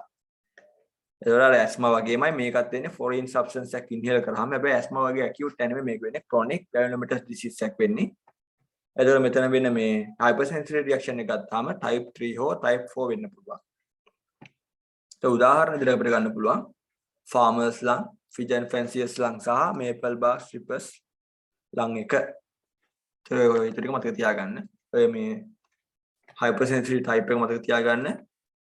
අනිත් ටික නම් ඒක ලොකු දෙයක් නෑ. ඒතර මේගොල්ලෝ ක්ලිනිකල් පිච් එක ගත්තාම අරගොල්ලන්ට වඩා වෙනස් වෙනවා. එතකොට මේක ක්ලිනිකල් පිච් එක ගත්තාම මේ එක්ස්පෝෂර් එකත් එක්ක ඩිපෙන්ඩ් වෙනවා. ඒ කියන්නේ උදාහරණයක් ගත්තාම අපි හිතමු ෆාමර්ස් ලං එක කියලා. ෆාමර්ස් ලං එකේ මොකද වෙන්නේ? ෆාමර්ස් ලගේ ලං එකේ ගොඩක් වෙලාවට වෙන්නේ ලංකාවේ වගේ නම් පිදුරු හින්දා. මොකද එන්නේ පිදුරු වල තියෙන අර ගොඩ ගැව්වා මේකේ තියෙන අර තවම තාන්තු වගේ දේවල් කුලක ගිහිල්ලා එහෙම නැත්නම් ඒ වගේ දේවල් හින්දා වෙන්න පුළුවන්. එතකොට ඒගොල්ලොන්ගේ මොකද වෙන්නේ? අර අවුරුද්දේ හැම දවසකම ඒ පැටර්න් එක වෙන්නේ නැහැ. ඒ කියන්නේ අවුරුද්දේ හැම දවසකම මේගොල්ලෝ පොඩ හුස්ම ගන්න අමාරු වෙන්නේ නැහැ. ඒගොල්ලෝ මොකද්ද වෙන්නේ මේ ඇකියුට් සහ එපිසෝඩික් අර මොකද ඒගොල්ලන්ගේ වෙන්නේ මේ මොකද අර අපි ගොයන් කපලා ඒව ගොඩ ගහපු කාට තමයි මේගොල්ලන්ගේ මේ අපිට මේගොල්ලන්ගේ පැටර්න් එක නැත්නම් මේගොල්ලන් ඩිස්නියා එක හුස්ම ගන්න අමාරු එක මේ අපිට තැනක දැක ගන්න පුළුවන් වෙන්නේ. ඒකට ඒක අපි කියනවා short term exposure එකක් කියලා. ඒකට ඒගොල්ලෝ සාමාන්‍යයෙන් heavy short term exposure එකක් තියෙනවා. ඒක තමයි ඒ හින්දා acute සහ episodic acute onset එකක් තියෙන episodic diseases අපිට දැක ගන්න පුළුවන්. ඊට අමතරව low constant exposure තිබ්බොත් මේ කියන්නේ pigeon fanciers lam වගේ ගත්තාම ඒගොල්ලන්ගේ වෙන්නේ low constant exposure තියෙන. ඒ හින්දා ඒගොල්ලන් මොකද වෙන්නේ? ඒගොල්ලන්ගේ progressively මේ අඩු වෙලා යනවා හුස්ම ගන්න අමාරු වෙනවා පොඩ වෙන්නේ. අර වගේ acute episode අපිට දැක ගන්න හම්බෙන්නේ නැහැ. එතකොට මේගොල්ලන්ගේ chest x-ray එක ගත්තාම අර අපි කියපු ground glass appearance එක කොහොමත් වෙනවනේ. ඒක classical pattern එකනේ. ඒ classical pattern එකට අමතරව මම අර කලින් කියපු transient opacities අපිට දැක ගන්න පුළුවන් ඒගොල්ලන්ගේ chest x-ray එකේදී. එතකොට මේ තියෙන ඒගොල්ලන්ගේ ලං biopsy එකක් කරලා ගත්ත රූපයක්. මේක ඔයගොල්ලන්ට පේනවා granuloma formation එකක් වෙලා තියෙනවා. සහ උතන අපි තව ටිකක් හොඳට මේ high power එකේ බලුවොත් අපිට සමහර වෙලාවට දැක ගන්න පුළුවන් වෙනවා ඔයගොල්ලන්ගේ අර macrophage එකම වෙලා giant cells තියෙනවා. එතකොට ඒ ගැන උගල කතා කරන්න දෙයක් නැහැ මේ ටික දැනගන්න. එතකොට අපි දැන් කතා කරමු COVID-19 එකේ ලම් පැතොලොජි එක ගැන. ඕක පොඩ්ඩක් මම හිතන්නේ වැදගත් වෙයි මේ අපි දැන් තියෙන පැන්ඩමික් සිටුේෂන් එකත් එක්ක ඔය ගැන සෑහෙන වැදගත් වෙනවා. එතකොට ගත්තාම ඊට අමතරව මේක බලන්න මේ අද ග්‍රැනුලෝම එක ගැන පොඩ්ඩක් අපි කතා කරමු ටිකක්. එතකොට මේ ග්‍රැනුලෝම එකේ ඔකම හොඳට පේනවා මෙන්න මෙතන මාත් තියෙන්නේ සෑහෙන ලිම්ෆෝසයිට් මේ ඇවිත් තියෙනවා මේගොල්ලන්ගේ. එතකොට වෙන්නේ මොකද? මේ ලිම්ෆෝසයිට් එහෙම ඇවිල්ලා තියෙන හින්දා මේගොල්ලන්ගේ අර අපි කියලා අපි TB වල කතා කරනවා වගේ ග්‍රැනුලෝම එක ෆෝම් වෙනවා. එතකොට හැබැයි TB වගේ අර හොඳ ඕගනයිස් වෙච්ච ග්‍රැනුලෝම එකක් නෙමෙයි මේගොල්ලන්ගේ තියෙන්නේ. හැබැයි වුණාට අරකේ තියෙන ලක්ෂණ ගොඩක් අපිට දැක් ගන්න පුළුවන්. ඒ කියන්නේ මොකද්ද අපි කරන්න ගන්න පුළුවන් මේගොල්ලන්ගේ giant cells තියෙනවා, high lymphocytes ඒත් තියෙනවා. ඊට පස්සේ අර මොකද්ද වෙන්නේ ඇතුළේම තියෙන necrotic tissues එහෙම තියෙනවා අපි දැක ගන්න පුළුවන් වෙනවා. අන්න එහෙම appearance එකක් අපිට ඒගොල්ලෝගේ biopsy එකේ දැක ගන්න පුළුවන් වෙනවා. එතකොට මේගොල්ලෝගේ ගත්තාම අපි clinical features කතා කරොත් එහෙම මේගොල්ලෝගේ මොකද්ද වෙන්නේ? cough එක සහ breathlessness එක තමයි මේ ප්‍රධානම අපිට දැක ගන්න හම්බෙන clinical feature එක. ඊට අමතරව මේගොල්ලෝගේ අර heavy short term exposure වෙන කට්ටියකේ ඔය හිමොප්ටෙසිස් වගේ දේවල් එන්නත් පුළුවන්. පොඩ්ඩක් මතක තියාගන්න. ඊට පස්සේ අපි ලම් පැथොලොජි කතා කරමු COVID-19 වල. එතකොට ඕකේ මුලින්ම දැනගන්න ඕනේ ඕකේ පැටර්න් එක මොකක්ද කියලා. ඕකේ ඇවිල්ලා පැටර්න් දෙකක් තියෙනවා. එකක් තමයි diffuse cellular damage එක සහ organized pneumonia pattern එක. එතකොට diffuse cellular damage එක සහ ඔය organized pneumonia pattern දෙකෙන්ම ඔය lung pathology එක වෙනවා COVID-19 වලදී. එතකොට ඒ දෙක හින්දා වෙන්නේ මොකක්ද කියලා අපි ඉස්සර කතා කරමු. හරිද? ඊට අමතරව දැක ගන්න පුළුවන් වෙන විශේෂිත ලක්ෂණය තමයි ඔය pneumocyte වල viral cytopathic changes වෙලා තියෙනවා. එතකොට ඒක හොඳට මතක තියාගන්න ඔබ සෑහෙන අහලක් තියෙනවා. මේ pneumocyte වල viral cytopathic changes තියෙනවා. ඕක mild infection එකකදී සහ severe infection දෙකේම ඔය viral cytopathic changes කියන ඒවා ඇති වෙලා තියෙනවා. ඒතර viral cytopathic changes කියලා අපි කතා කියමු මොකක්ද කියලා දැන් අපි කතා කරොත් එහෙම viral cytopathic changes කියන්නේ virus එකේ infection එක හින්දා ඒක affect වෙන cells වල ඇති වෙන වෙනස්කම්. එතකොට මේක අදාළ තැන අනුව වෙනස් වෙනවා. දැන් ගත්තාම rabies වල වගේ ඒක affect වෙන neurons වල එහෙම. ඒතර මෙතන එහෙම නෙමෙයි මේක affect වෙන්නේ pneumocytes වලනේ. එතකොට ඒ හින්දා මොකද වෙන්නේ මේගොල්ලෝගේ pneumocyte වල තමයි viral cytopathic change එක වෙන්නේ. එතකොට අපි ඒක දැනගන්න ඕනේ අපි මේගොල්ලෝගේ biopsy එකක් කරලා බැලුවොත් එහෙම අපිට ඔන්න කියන මේ අපිට දැක ගන්න පුළුවන් වෙනවා ඔන්න කියන අද viral cytopathic changes ටික. එතකොට lymphocyte එකත් එතකොට උතන අපි අද ලම් biopsy එක තවටියක් කතා කරොත් එහෙම මේගොල්ලෝගේ අර මොකද අපි කතා කරපු organized pneumonia pattern එක වගේ මේගොල්ලෝගේ lymphocyte infiltration එකක් වෙලා තියෙන අපිට පේනවා interstitium එකට. ඊට අමතරව මේ අද pneumocyte discriminative damage එකක් වෙලා තියෙන්න පුළුවන්. ඔන්න ඔය කියන හතර මතක තියාගන්න. ඔය තියෙන point හතර මේකේ pattern එක diffuse cellular damage එක සහ organized pneumonia pattern එක. ඊට අමතරව මේකේ මොකද්ද histological ගත්තාම මේක අපිට පේනවා ඒගොල්ලෝගේ viral cytopathic changes තියෙනවා. high lymphocyte infiltration එක සහ discriminative pneumocytes අපිට දැක ගන්න පුළුවන් වෙනවා. ඒතර මේ තියෙන්නේ ඒගොල්ලෝගේ අපි ගත්ත මේ අපිට clinical picture එක පේන විදිහ එක එක කාලයවලදී. එතකොට මේකේ A කියන එකේ තියෙන්නේ මේකේ මේ අර මුලින්ම වගේ ඇති වෙච්ච එකක්. ඒතකොට ඒගොල්ලෝගේ තියෙන මොකද්ද මුලින්ම අර මේ fibrous exudate එක ඇවිල්ලා තියෙන pneumonia සාමාන්‍ය pneumonia තත්ත්වය තමයි මේක ඒ රූපේ තියෙන්නේ. ඒතකොට ඔයගොල්ලන්ට පේනවා alveoli ඇතුලේ අර මේ fluid ටික පිරලා තියෙනවා. එතකොට අර fibrin තියෙන exudate එක ඇවිල්ලා තියෙන්නේ. එතකොට මේ B එක ගත්තාම ඔයගොල්ලන්ට පේනවා ඒකේ ඊට වඩා පොඩ්ඩක් අර alveolar septi thick වෙලා තියෙනවා. ඒ මොකද අර fibroblast ඇවිල්ලා proliferate වෙලා අර මේ වෙලා තියෙනවා. ඊට අමතරව type 2 pneumocytes hyperplasia එකක් වෙලා තියෙන පුළුවන්. ඒක මතක තියාගන්න. මොකද ගත්තාම fibroblast proliferation වෙලා තියෙන පුළුවන්. ආයේ type 2 pneumocyte hyperplasia වෙලා තියෙන පුළුවන්. එතකොට මේක වෙන්නේ අර ඒක progressively ඉස්සරහට ගියාම සාමාන්‍ය අර constant exposure එකක් වගේ දෙන්න පුළුවන්. ඊට අමතරව C ගත්තාම මොකද වෙන්නේ? අන්න මම අර කියපු organized pneumonia pattern එක. ඒ කියන්නේ මොකද්ද? අර මුලින් ඇති වෙච්ච exudate එකේ ඇති වෙලා තියෙනවා fibroblast ගිහිල්ලා ඒකේ plugs ඇති වෙලා තියෙනවා. ඒතර මේ අපි අර arrow එකේ පෙන්නලා තියෙන එහෙම ඇති වෙච්ච plug එකක්. එතකොට D එකේ අපිට පේනවා ඒකේ මොකද වෙන්නේ? lymphocyte infiltration එකක් වෙලා තියෙන ලොකුවටම. ඒතර මේකේ මේ macrophages තමයි ගොඩක් මේ ඇවිත් තියෙන්නේ. lung spaces වල ඒ ඇති වෙලා තියෙනවා සහ අපිට තව දුරටත් පේනවා type 2 pneumocyte hyperplasia එකක් වෙලා තියෙනවා. හැබැයි මේක ගොඩක් type 1 pneumocyte damage වෙලා තමයි තියෙන්නේ. එතකොට මෙන්න මේ කියන pattern හතර ලොකු දැනගන්න ඕන පොඩි අදහසක් තියාගන්න මේ කොහොම damage වෙන්න පුළුවන් කියලා මතක තියාගන්න ඕන එක තමයි මේකේ.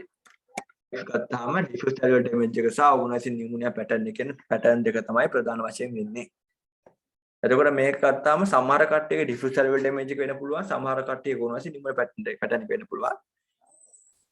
එතකොට හැබැයි ওই දෙකේම හේතුව හෙලා අන්තිම මොකද්ද වෙන්නේ හැදෙන්නේ interstitial pneumonia එකක් කියලා මතක තියාගන්න.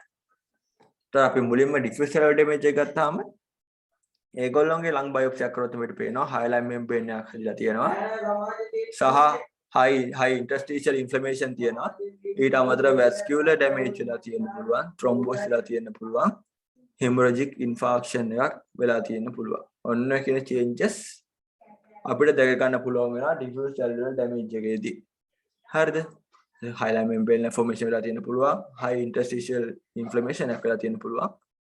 වැස්කියුලර් ඩැමේජ් එකක් වෙලා තියෙන පුළුවන්, thrombosis එකක් වෙලා තියෙන පුළුවන්, hemorrhagic infarction එකක් වෙලා තියෙන පුළුවන්. ඔන්න ඔය කියන හතර මතක තියාගන්න. ඊට අමතරව ඕගනයිසේෂන් නියුමන පැටර්න් එක ගත්තාම මේක මම අර කලින් කතා කරපු විදිහමයි ඕගනයිසේෂන් නියුමනක් වෙලා එක්සියුඩේට් එකයි තියෙන්නේ. එතකොට ඒක හින්දා මොකද වෙන්නේ progressive fibrosis එකක් වෙලා තියෙනවා. අර විදිහට plugs formation එකක් වෙලා තියෙන පුළුවන්. එතකොට අපි දැන් කතා කරා ප්‍රධාන වශයෙන් මොකද්ද? restrictive lung disease එකක් නේ. කියන්නේ මොනවද? ඒකට හේතු මොනවද? ඊට පස්සේ restrictive lung disease වල එක type එකක් තමයි interstitial pneumonia. අන්න ඒක ගැන තමයි ඊට කතා කරේ. ඒතකොට interstitial pneumonia වෙන මුලින්ම හේතු කතා කරා. එතකොට ඒ හේතු ඊට පස්සේ මොකද්ද වෙන්නේ මේ infectious non infectious හේතු වෙන්න පුළුවන් සමහරවල් collagen vascular diseases, granulomatous diseases වෙලා තියෙන්න පුළුවන්. අපි එන්නේ මේ හේතු ටිකක් කතා කරා. ඊට පස්සේ අපි pneumonia pattern කතා කරා. UAP pattern එක non specific pattern එක. ඊට පස්සේ ඒ දෙක තමයි most common දෙක. ඊට පස්සේ තමයි diffuse cellular damage එක, organized pneumonia pattern එක, discriminative pneumonia pattern එක ගැන කතා කරා අපි. ඊට පස්සේ අපි කතා කරා granulomatous restrictive lung disease type එක යටතේ අපිට හම්බෙන්නේ නැති එක වෙන තැන්වල අපිට හම්බෙන්නේ නැති එක මොකද්ද මේ hypersensitive pneumonitis ගැන අපි කතා කරා. එතකොට ඒක වෙන්නේ අපි කිව්වා type 3 type 4 hypersensitive response එකක් කියලා. ඊට පස්සේ අපි කතා කරා පොඩ්ඩක් COVID-19 එක ගැන. හරිද? ඊට පස්සේ අපි දැන් කතා කරමු මේක ඊළඟ ඊටියොලොජි එක මොකද්ද? industrial exposure එක. එතකොට industrial exposure එක ගත්තාම මේක මේ සමහරවිට අපි කතා කරලා industry එක ගැන විතරක් නෙමෙයි අපි සාමාන්‍ය පරිසරයේ තියෙන hazards හින්දා වෙන්නත් පුළුවන්. ඒකෙන් දැන් අපි දැන් ගත්තාම සාමාන්‍ය දැන් තියෙන අපිට මේ ගත්තාම සාමාන්‍ය තියෙන අපි මේ ගමක තියෙන පරිසරයට වඩා නගරයක ගත්තාම ඒකේ කාබන් එමිෂන් එක වැඩි. ඒ හින්දා මොකද වෙන්නේ මේ නගරේ ඉන්න මිනිස්සුන්ගේ කාබන් එමිෂන් එක වැඩි හින්දා ඒගොල්ලොන්ගේ ලංස් වලත් මෙන්න මේක ඉන්ඩස්ට්‍රියල් ලන් ඩිසීස් එකේ තියෙන දේවල් අපිට මේ පේනවා මේ පෝස්ට්මෝටම් අපි ළඟ කරන් බැලුවොත් තියෙනවා. එතකොට ඒ ඔක්කොම අපි ඉන්ඩස්ට්‍රියල් ලන් ඩිසීස් කියලා කතා කරන එකේ ඉන්ඩස්ට්‍රි විතරක් නෙමෙයි මතක තියාගන්න මේ අර එන්වයරන්මන්ටල් හැසාඩ්ස් කියලා මතක තියාගන්න.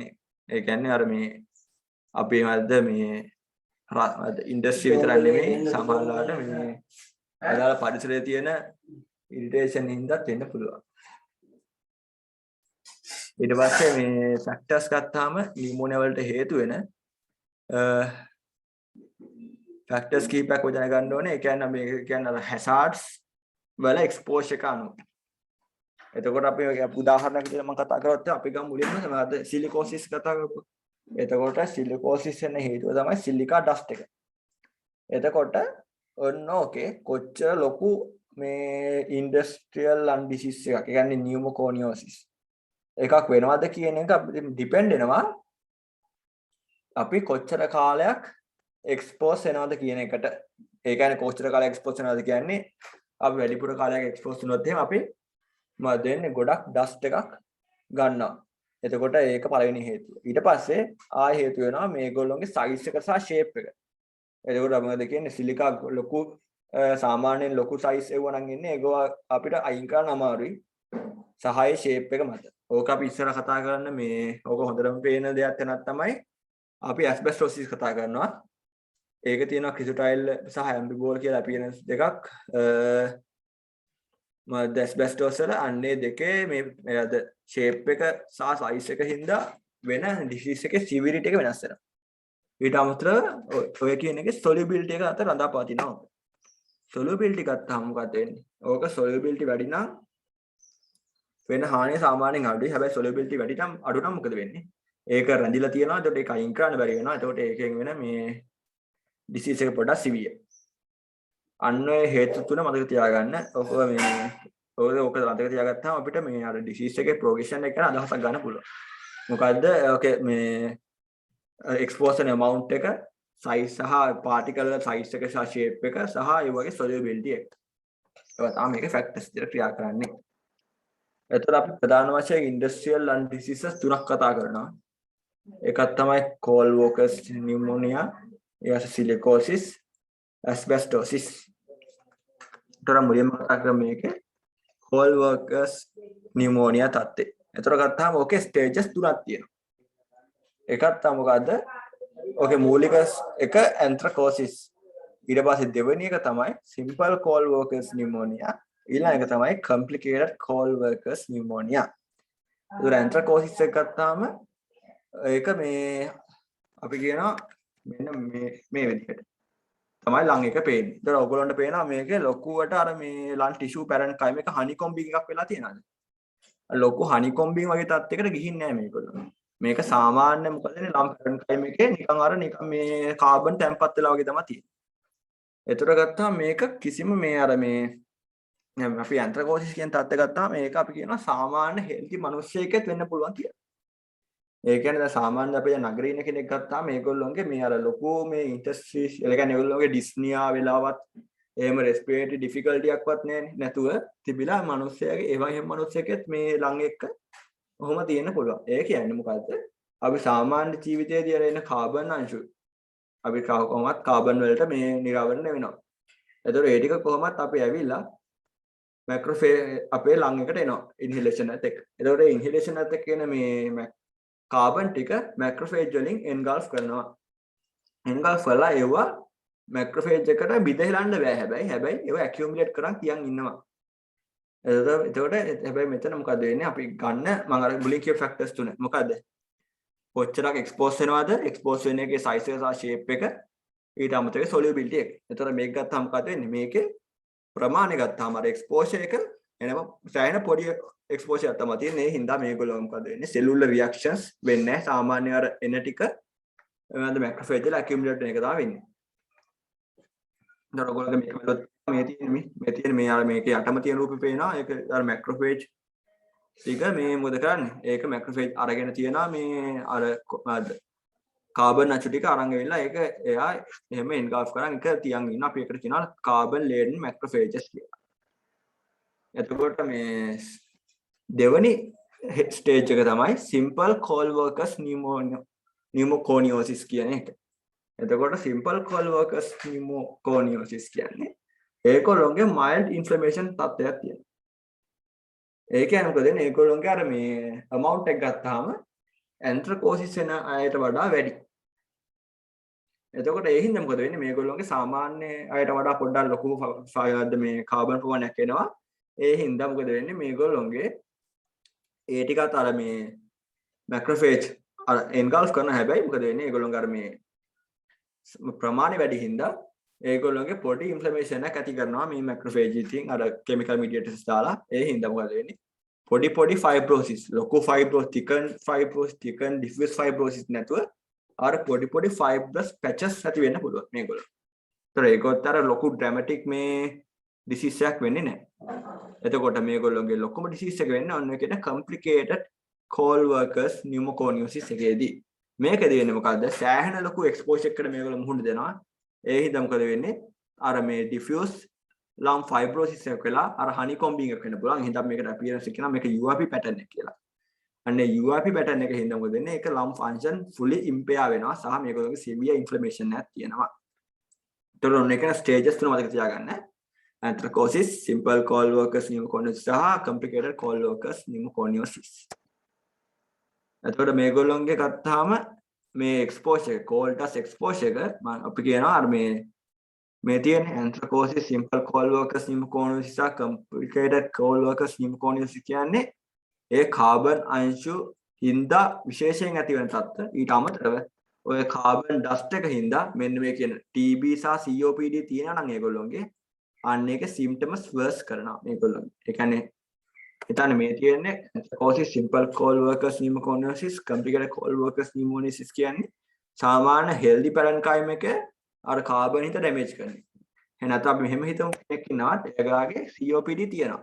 එතකොට මොකද වෙන්නේ? COPD තියෙන කෙනාගේ ඔය cold dust එක අපි ඒක inhale කරොත් එහෙම ගොඩක් ඒගොල්ලෝගේ අර තියෙන respiratory disease එක වැඩි වෙන්න පුළුවන්. මේ anthracosis මම අර කියපු ටික හොඳට බලන්න ලොකු අපිට මේ ලොකු ඉන්ෆ්ලමේටරි පැටර්න් එකක් විතර ගන්න හම්බෙන්නේ නැහැ. හැබැයි මොකද වෙන්නේ මේ අපි බ්ලන්ට් ටිෂු එක ගත්තාම කළු වෙලා තියෙනවා. ඒ කියන්නේ මොකද කළු වෙලා තියෙන්නේ මැක්‍රොෆේජ් කාබන් ලේඩන් මැක්‍රොෆේජස් වලින්. ඒතර මේ තියෙන්නේ URP පැටර්න් එක. ඒක හොඳට පේනවා මොකද්ද? මාකට් ෆයිබ්‍රොසිස් එකක් තියෙනවා. ඒතර මේ මැද තියෙන රූපේ බලන්න ඒකේ මොකද වෙන්නේ? අර ඇල්වියුලර් සෙප්ට සෑහෙන ලොකු ටෙක්නික් එකක් වෙලා තියෙනවා. හරි මේක අර UFP පැටර්න් එක තමයි වෙලා තියෙන්නේ. ඒතකොට UFP පැටර්න් එකෙන් මොකක්ද වෙන්නේ? අන්නේ කියන මාකට් ෆයිබර්ස් වෙච්ච බෝල් එක මොකද වෙලා තියෙන්නේ? අර මේ කාබන් තැම්පත් වෙලා කළු පාට වෙලා තියෙනවා. ඒතකොට මේගොල්ලෝගේ ලං එක ගත්තාම මේ තියෙන මේ හෙල්දි ඇන්ත්‍රොපොසිස් වෙච්ච ලං එකක් අර විදිහට සමහරට පොඩි කළු පාට වීම විතරයි වෙලා තියෙන්නේ. මොකද මේක අර ලොකුවට හැමතැනම මේ කළු පාට වෙලා තියෙනවා. අර මේ මොකද වෙන්නේ ඒක UFP පැටර්න් එක වෙලා තියෙන්නේ. ඒතර මේගොල්ලෝගේ හනිකොම්බි එකක් තමයි තියෙන්නේ. ඒතර අපි chest x එක ගත්තාම අපිට පේනවා මොකද්ද? ground glass appearance එක නැත්නම් reticular pattern එක අපිට පේනවා. එතකොට සිලිකෝසිස් ගත්තාම සිලිකෝසිස් එකත් අර විදිහමයි. එතකොට ඒගොල්ලොන්ගේ අර ඇන්ත්‍රොපොසිස් වගේ තත්ත්වයක් නැහැ. ඒ කියන්නේ සාමාන්‍ය එහෙම එකක් නැහැ. මේගොල්ලොන්ගේ තියෙන්නේ simple silicosis සහ complex silicosis කියන තත්ත්ව දෙක. අරකේ අර මේ simple cold workers සහ complex cold workers වගේ. එතකොට මේගොල්ලන් ගත්තාම simple එකේ අර මේ සාමාන්‍ය mild මේ inflammation එක තමයි තියෙන්නේ. හින්දා ඒගොල්ලෝගේ respiratory මේ impairments වෙන්නේ නැහැ. ඒක මතක තියාගන්න. ඊට අමතරව මේගොල්ලෝගේ මේ අර පොඩි අර මේ හරියටම අරකෙත් මොනවද උනේ? simple cold workers එකේ තර මොකද වෙන්නේ? සමහර fibrous patches නේ. ඒකෙන්ට මේකෙත් ඒ වගේ අර මේ පොඩි මේ multiple nodules අපිට පේනවා. mainly upper lobes තමයි ඔබේ පේන්නේ. ඊපස්සේ කොහොමද complex එකේ මොකද වෙන්නේ? UFP pattern එක. ඒක නිකන් හරියට මෙයන් අර complex cold workers pneumoconiosis වගේමයි UFP pattern එක තමයි පෙන්වන්නේ. ඊට අමතරව ඒකින්ද මොකද වෙන්නේ? large masses of scarring වෙලා තියෙන පුළුවන්. සහ progressive lung fibrosis වෙලා තියෙන පුළුවන්. ඒවල මේක මතක තියාගන්න මේක association එකක් තියෙනවලුද කියලා දැන් හොයන් තියෙනවා ලං කාසිනෝම වලට association එකක් තියෙනවලු සිලිකෝසිස් වල. ඒක මතක තියාගන්න මේ මොම ඇසෝසියේෂන් එකක් තියෙනවා කියලා. සහ මේගොල්ලොන්ගේ අපි මොකද chest x එක ගත්තාම මේගොල්ලොන්ගේ තියෙන සාමාන්‍ය මේ appearance එකමයි තියෙන්නේ. සාමාන්‍ය විදිහටම අර තියෙන මේ අපිට හොයාගන්න පුළුවන් සාමාන්‍ය reticular pattern එකම. හැබැයි මේගොල්ලොන්ගේ මෙහෙම දෙයක් තියෙනවා. මෙන්න මේ කියන අර මේ අර ඇති වෙන nodules වල අපි කියනවා මේ calcification වෙන්න පුළුවන්. ඒ කියන්නේ මම silicosis වල ඇති වෙච්ච nodules වල dystrophic calcification එකක් වෙන්න පුළුවන්. ඒ හින්දා ඒව අපිට පේනවා axial calcification. axial වගේ. ඒ හින්දා අපි ඒකට කියනවා axial calcification කියලා. එතකොට මේ අර ඊතල වලින් දාලා තියෙන උගල හොඳට පේනවා round අපිට පොඩ්ඩක් පේනවා හොඳ බැලුවාම ඒ තියෙන axial calcifications. ඊට අපි අන්තිමට කතා කරමු asbestosis ගැන. asbestosis කතා කරන කලින් බලමු asbestos වල හින්දා ඇති වෙන diseases මොනවද කියලා. So asbestos හින්දා ඇති වෙන ප්‍රධානම disease එක ගත්තාම mesothelioma. ඒ කියන්නේ ওই mesothelioma හැදෙන්න සාමාන්‍ය කෙනෙක්ට වඩා දහස් ගුණයක වගේ chance එකක් තියෙනවලු asbestos exposure එකත් එක්ක. හරිද? ඊට අමතරව interstitial fibrosis අපි දැන් කතා කරන්න යන්නේ ඊළඟට. ඊට අමතරව ඔකින් වෙනවා pleural effusion, pleural fibrous plaques, lung carcinoma වලට හේතු වෙනවා. ඒකත් ඔය 5 ගුණයක් වගේ වැඩි කරනවා. ඊට පස්සේ laryngeal and extrapulmonary tumors උදාහරණයක් විදිහට colonic carcinoma වෙන්න පුළුවන් ඔකයි. එතකොට මේක mesothelioma සහ lung carcinoma ගැන අපි වෙනම lecture එකක කතා වෙනවා. pleural ඊට අමතරව දැනගන්න ඕනේ pleural effusion සහ pleural fibrous plaques ඇති වෙන පුළුවන් මතක තියාගන්න. අපි ඔක interstitial fibrosis ගැන දැන් කතා කරනවා. එතකොට මේ තියෙන structure එක මම කිව්වේ මේවද amphiboly සහ chrysotile types දෙකක් තියෙනවා. ඒක මේ මුලින් කතා කරපු අර මේ මතක තියාගන්න මේවද industrial lung diseases එක ගත්තාම අපි කිව්වා ඔක dependent කාරණා තුනක් මත කියලා. එකක් තමයි අරගේ exposure amount එක. ඊට පස්සේ අරගේ water solubility එක. ඊට පස්සේ ඔකේ shape and size එකයි shape එකයි. එතකොට ඔකේ ලොකුවටම size එකයි shape එක වැදගත් වෙන තැන තමයි asbestosis කියන එක. asbestos ගත්තාම asbestos වල තියෙනවා patterns දෙකක්. එකක් තමයි amphibold pattern එක. ඒක හොඳට බලන්න thick අර ලොකු මහත කූරු වගේ තියෙන asbestos අරගයක් තියෙනවා. ඒකොල්ලෝගේ මොකද වෙන්නේ? දැන් ඔක හිතන්න ඔගේ dust එක අපිට ගියා කියලා. ඒක බැලුමට පේනවා සෑහෙන thick එකක්. ඒ හින්දා මොකද වෙන්නේ? ඒවා ලේසියෙන් engulf කරලා අයින් කරන්න බෑ පොඩ්ඩක්වත්. ඒ හින්දා මොකද වෙන්නේ? ඒක more pathogenic සහ ඒක association එකක් තියෙනවා ලොකුවටම mesothelioma වලට. chrysotile එක ගත්තාම ඒක less pathogenic. ඒක අර හොඳට බලන්න පේනවා. ඒක සාමාන්‍ය අරට වඩා මේ අර amphibold type වල වඩා thick එක අඩුයි. ඒක නිකන් අර මේ ඒ හින්දා යම් කිසි ප්‍රමාණයකට පාලනය කරන්න පුළුවන්. ඒ හින්දා ඒක less pathogenic. එතකොට මේ සාමාන්‍යයෙන් දැන් ගොඩක් අය වාචනය ක්‍රිසටයිල් මේ මද ඇස්බෙස්ටස් තමයි දැන් බරකට භාවිතා වෙන්නේ. මොකද දැන් අර මිසොතීලියම වෙන්න පුළුවන් ඇසෝසියේෂන් එක හොයාගත්තට පස්සේ ඇම්පිබෝල් කියන එක දැන් ඒක ලොකෝට යූස් වෙන්නේ නැහැ. ඒ ටයිප් එක ස්ට්‍රක්චර් එක. එතකොට ඇස්බෙස්ටස් හින්දා තියෙන පුළුවන් ඉන්ටර්ස්ටිෂල් ඩිසීස් එක තමයි ඇස්බෙස්ටෝසිස්. ඒකෙත් අර විදිහටම මොකද වෙන්නේ මේ අර URP පැටර්න් එක තමයි පෙන්නන්නේ. ඒකෙත් අර thick fibrosis එකක් වෙනවා. ඊට මේකත් අර වෙන්න පටන් ගන්න කොහෙන්ද? අර අපි සාමාන්‍ය කියලා URP පැටර්න් එක වගේම මේකත් basal සහ subdural regions වල තමයි පටන් ගන්න. එතන ඉඳන් පටන් අරගෙන diffuse interstitial fibrosis එක දක්වා මේගොල්ලන්ට යන්න පුළුවන්. ඊට අමතරව මේගොල්ලන්ගේ මේ ක්ලාසිකල් අපිට පේනවා බයොප්සි එකක් කරොත් මේ බයොප්සි එකේ ferruginous bodies අපිට දෙක ගන්න පුළුවන්. ඒ කියන්නේ මොකද්ද? ඔය මේ asbestos තියෙනවනේ. ඔය asbestos ඇවිල්ලා ඒගොල්ලෝ වෙන මොකද්ද asbestos මේ ලං කැවිටි එකේ තියෙද්දි ඕගොල්ලෝ මේ gradually deposit කරගන්නවා අයන්. එතකොට ඔන්න කියන asbestos ටික ලම් පැරන්කාම් එකේ තියෙද්දි ඒ ලම් පැරන්කාම් එකේ තියෙන අයන් ටික මොකද gradually ඒගොල්ලෝ deposit කරගන්නවා ඒගොල්ලොන්ගේ ඇතුළේ. ඒ දැන් මොකද වෙන්නේ අපි ඔන්න ඔය biopsy එකක් අරගෙන අපි බැලුවොත් එහෙම මේ අයන් ස්ටේන් දාලා අපිට ඔන්න ඒ විදිහට පේනවා මේ වෙනම මේ වෙච්ච පැටර්න්ස් ටික. ඔව්වට අපි කියනවා මොකද්ද නම ferruginous bodies කියලා. එතකොට අපි මම අයන් ස්ටේන් එක විදිහට භාවිත කරන්නේ මේ අපි ඔන්න අයන් ස්ටේන් එකක් දාලා ferruginous bodies දැක් ගන්න පුළුවන්. අපි ඒකට කියනවා මේගොල්ලෝගේ asbestosis තියෙනවා කියලා අපිට confirm කරන්න පුළුවන්. අපඩ මතක තියාගන්න. එතකොට මේ තියෙන්නේ ඒගොල්ලෝගේ අර පැටර්න් එක. හොඳටම පේනවා මොකද? URP පැටර්න් එක marked fibrosis එකක් වෙච්ච බෝල් තමයි තියෙන්නේ. එතකොට මේ තියෙන ඒගොල්ලෝගේ අර X-ray view එක හොඳට පේනවා. අර මේ reticular pattern එහෙම නැත්නම් ground glass appearance එක මේගොල්ලෝගේ පේනවා. එතකොට මම අර මේ දැන් මෙතන කතා කරේ industrial lung disease ගැන.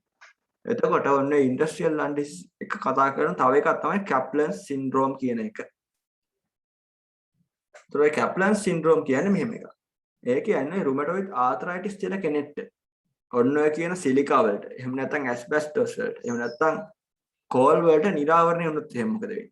එයාගේ ඔය රුමටොයිඩ් නොඩියුල්ස් තියෙනවා. අපි දැන් දන්නවා රුමටොයිඩ් ආර්ථ්‍රයිටිස් කියන කෙනෙක් මොකද වෙන්නේ? ඒගොල්ලෝගේ ග්‍රැනුලෝමැටස් ඩිසීස් එකේ ඉඳලා රුමටොයිඩ් නොඩියුල්ස් හැදෙනවා. ඔන්න ඒ නොඩියුල්ස් වල ඇවිල්ලා අර සිලිකා ඇස්බෙස්ටොස් වාස කෝල් තැම්පත් වෙන්න පුළුවන්. තැම්පත් වෙලා ඒගොල්ලෝ මොකද වෙන්නේ? ඒගොල්ලෝගේ අර සාමාන්‍යයෙන් පේන ගාද වෙන්නේ මේ අර ඔපැසිෆිස් අර ලොකුවට පේන්න පටන් ගන්නවා. ඒතකොට ඒගොල්ලොන්ගේ මොකද වෙන්නේ? අර රුමටොයිඩ් ආර්ථ්‍රයිටිස් ඇති වෙන නොඩියුල් එක තවත් ටිකක් ලොකු වෙනවා. අර මේ මොකද වෙන්නේ? නියුමෝකෝනියෝසිස් හින්දා තව ටිකක් ඒක ලොකු වෙනවා. ලොකු වෙලා අපිට ලොකු මේ නොඩියුල්ස් පේන්න පටන් ගන්නවා. අන්න ඒ එහෙම අපිට පේන එකට අපි කියනවා ඒගොල්ලන්ට Kaplan syndrome කියලා. ඒක පොඩ්ඩක් මතක තියාගන්න. ඒකට Kaplan syndrome වෙන්නේ කොහොමද? කාගේ ඇයිද? කොයි වගේ ඇයිද? රුමටොයිඩ් ආර්ථ්‍රයිටිස් තියෙන කෙනෙක්ට අර විදිහට සිලිකා හරි ඇස්බෙස්ටස් හරි කෝල් හරි අන්න ඒ තුනම එක්ස්පෝස් වුණොත් එහෙම තමයි ඒක වෙන්නේ කියලා මතක තියාගන්න. එතකොට අපි දැන් අපි මේක කතා කරේ restrictive lung diseases ගැන. මම පොඩ්ඩක් ඉක්මනට කියාගෙන යන්නම්. ඒක පොඩ්ඩක් overview එකක් වගේ මොකද්ද අපි කතා කරේ කියලා. එතකොට අපි මුලින්ම කතා කරා මොකද්ද restrictive lung disease එකක් කියන්නේ කියලා සහ ඒකට හේතු වෙන දේවල්. එතකොට අපි කතා කරා Guillain-Barré syndrome, polio, kyphosis, ඊට පස්සේ interstitial lung disease සහ extreme obesity ගැන කතා කරා. එතකොට අපි ඒක අපි කතා කරා ලම් පැරන්කයිමකට අදාළව interstitial lung diseases කියන මොකක්ද කියලා. එතකොට industrial lung disease එකක් ගත්තාම මේක හොයාගන්නේ කොහොමද? ඒක හොයාගන්න අපි chest x-ray එකක් කරනවා. ඊට අමතරව මොකද drum function test එකක් කරනවා සහ අපිට පුළුවන් අර මොකද carbon monoxide diffusion test එකක් කරන්න. එතකොට ඒකෙන් අපි හොයාගන්න පුළුවන්. එතකොට මේකේ etiology ගත්තාම infectious causes වෙන්න පුළුවන්. ඒකට අපි කියනවා atypical pneumonia කියලා. ඒක bacteria හෝ virus දෙකම වෙන්න පුළුවන්. ඊට අමතරව non infectious හේතු තියෙන්න පුළුවන්. අපි ඒකට කියනවා ඒවට තිබු මොකද collagen vascular diseases ඊපස්සේ මොකද sarcoidosis වගේ මොකද granulomatous disease ඊට අමතරව industrial exposure හින්දා වෙන අර pneumoconiosis වගේ තත්ත්ව හේතු වෙන්න පුළුවන්. එතකොට මේගොල්ලෝගේ මේගොල්ලෝගේ infectious වේවා non infectious වේවා inflammatory pattern එක එකයි. හැබැයි මොකද වෙන්නේ මම අර කිව්වේ මේගොල්ලෝගේ අපේ management එක වෙනස් වෙනවා. මේක මොකද්ද disease එක කියන එක අනුව. හැබැයි අර වෙන fibrosis එක එකමයි අන්තිමට වෙන්නේ මොකද්ද honeycomb එකක් වෙලා respiratory failure වෙන එක තමයි වෙන්නේ. එතකොට අපි ඊට පස්සේ කතා කරා මේගොල්ලන්ගේ මොකද්ද මේ පැටර්න්ස් ගැන අපි කතා කරා. පැටර්න්ස් ගැන කතා කරද්දී මොනවද අපිට ඕන වුනේ? අපි කතා කරා UIP පැටර්න් එක කතා කරා. ඊට පස්සේ අපි කතා කරා මොකද්ද මේගොල්ලන්ගේ මොනවද? ඕගනයිසින් නියමුනියා පැටර්න් එක කතා කරා. ඊට පස්සේ අපි හද ඩිස්ක්‍රිමිනේටිව් ටයිප් එක කතා කරා. මම කිව්වා ඒක ප්‍රධාන වශයෙන් සිගරට් ස්මෝකින් හින්දා කියලා. ඊට පස්සේ non specific type එකයි diffuse cellular damage එක කතා කරන්න පැටර්න්ස් පහ තමයි තියෙන්නේ. ඒතර වගේ most commonly වෙන UIP pattern එක ඒක වෙන්නේ ඒක වෙන්නේ appearance එක මොකද්ද? ඒක mild inflammation එකක marked fibrosis එකක් මේ තමයි වෙන්නේ. ඒ හින්දා ඒගොල්ලෝගේ ආදි capsule එක සාමාන්‍ය thick. ඊට අමතරව ඒගොල්ලෝගේ මේ හේතුව අපි කතා කරා collagen vascular disease connective tissue disorders වෙන්න පුළුවන්. ඊට පස්සේ මොකද වෙන්නේ? irradiation vasculitis ඒ වගේ හේතු වෙන්න පුළුවන්. ඊට පස්සේ මොකද වෙන්නේ? ඒක මේ idiopathic causes වෙන්න පුළුවන්. ඊපස්සේ අපි කතා කරා මේ මොකද ඕගනයිසින් නියුමෝනියා පැටර්න් එක ගැන සහ මේකේ මෙසන්ස් බොඩිස් ගැන අපි කතා කරා. ඊට පස්සේ අපි කතා කරා ඒක වෙන්න පුළුවන් හේතු ඉන්ෆෙක්ෂන්ස් ඉඳ වෙන්න පුළුවන් බැක්ටීරියල් වෛරස්. ඊට පස්සේ ඒක විශේෂයෙන් කතා කරා අපි මොකද්ද වෙන්නේ අර වැස්කියුලායිටිස් වගේ තත්ත්ව ඒක උදාහරණයක් ගත්තාම වැගනස් ග්‍රැනුලොමැටෝසිස් එක කතා කරා අපි. ඊට පස්සේ අපි කතා කරා ඔය තව දෙයක් ඔය හයිපර්සෙන්සිටිවිටි නියුමෝනයිටිස් වල තියාගන්න හයිපර්සෙන්සිටිවිටි නියුමෝනයිටිස් වෙන්න පුළුවන් ඔය ඕගනයිසින් නියුමෝනියා එකට දායක වෙන්න පුළුවන්. ඊට පස්සේ අපි කතා කරා තුන්වෙනි පැටර්න් එක විදියට ඩිෆියුස් සෙලුලර් ඩැමේජ් එක. ඒකේ මතක තියාගන්න ඕනේ හයිලයින් මෙම්බ්‍රේන් එක. ඒකට අපි ගත්තාම ඊට පස්සේ අපි කතා කරා මොකද්ද? non specific type එක. ඒක තමයි second most common type එක අපි කතා කරේ. ඊට පස්සේ අපි කතා කරා granulomatous disease එක යටතේ hypersensitive pneumonitis. ඒක type 3 සහ type 4 hyperresponse එක තමයි වෙන්නේ. එතකොට ඒක මොකද්ද වෙන්නේ? මේගොල්ලොන්ගේ X-ray එක ගත්තාම පොඩ්ඩක් වෙනස් වෙනවා. අර අපි කලින් කතා කරන typical ground glass appearance එක නෙමෙයි මේගොල්ලොන්ගේ තියෙන්නේ. මේගොල්ලොන්ගේ ground glass appearance එකත් එක්ක අර transient opacification වෙලා තියෙන්න පුළුවන්. ඊට අමතරව අපි COVID-19 ගැන කතා කරා. ඒකේ මොකද patterns දෙක මැද diffuse cellular damage එක සහ organized pneumonia pattern එක තමයි මේගොල්ලොන්ගේ වෙන්නේ. ඊට පස්සේ අපි කතා කරා මොනවද මේ pneumoconiosis යටතේ silicosis asbestosis සහ මොකද වෙන්නේ මේ cold workers pneumonia pneumoconiosis. cold workers pneumoconiosis එක අපි කතා කරා anthracosis simple cold workers සහ complex එක. ඊට පස්සේ silicosis එක අපි කතා කරා අද මේ simple එකයි complex එකයි. ඊට පස්සේ අපි කතා කරා asbestos එකකින් හින්දා ඇති වෙන පුළුවන් diseases යටතේ asbestosis සහ අපි පොඩ්ඩක් කියන් ගියා අනිත් diseases asbestos හින්දා වෙන්න පුළුවන්. ඒවා අපි ඉස්සරහ lectures වල හම්බෙන්න. එතකොට ඔය ටික තමයි අපි දැනගන්න ඕනේ respiratory diseases වලදී. ඒතකොට මේක වැඩි SAQ එහෙම අහලා නැහැ. ඒ වුණාට මේක MCQ එහෙම අහන්න පුළුවන් හොඳ තැනක්. මේක පොඩ්ඩක් බලාගන්න හින්දා. අපිට හැබැයි SAQ එකක් අහන්න පුළුවන්. මොකද හොඳ කරුණු තියෙනවා මේකේ අහන්න පුළුවන් තැන්.